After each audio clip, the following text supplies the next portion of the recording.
Going into the game between Manchester United and Burnley post Ruben Amorim's reign, headed by Darren Fletcher, was I expecting much? No, because Darren Fletcher barely had time with the players. I think he had only one training session before the game against Burnley, and he couldn't do much with that one training session. But did I see changes? Yes.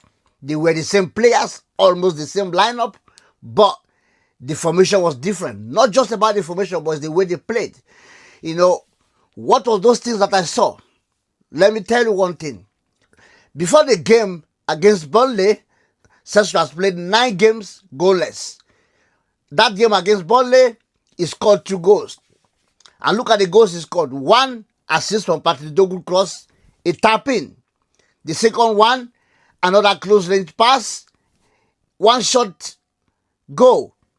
These are the things that Sesko needed. Sesko is a striker who cannot play as a lone striker.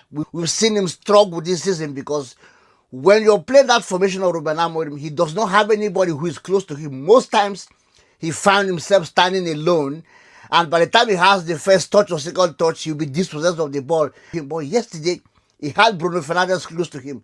He had Patrick Dogu who can play short passes and he can just have 1 shot tap in. These are the things that we did right yesterday.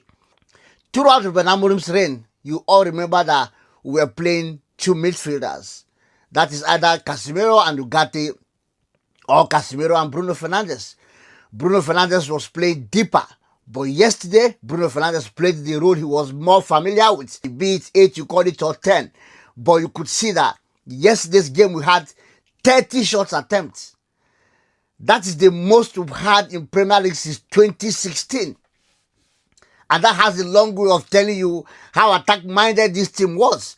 It wasn't about what the manager told them. It was about how they were set up. This is what we call Manchester United way of playing. And if you look at the game yesterday, Manchester United deserved to win that game. It's just that sometimes football is not fair, and I don't want to go by a score line because the score line wasn't the true reflection of the game. Burnley had 2 goal line clearance. They were goal bound until they were cleared. The first goal Manchester United conceded could have been avoided, but I don't want to talk about that. Lacey, that young boy that came in, had a shot at the bar.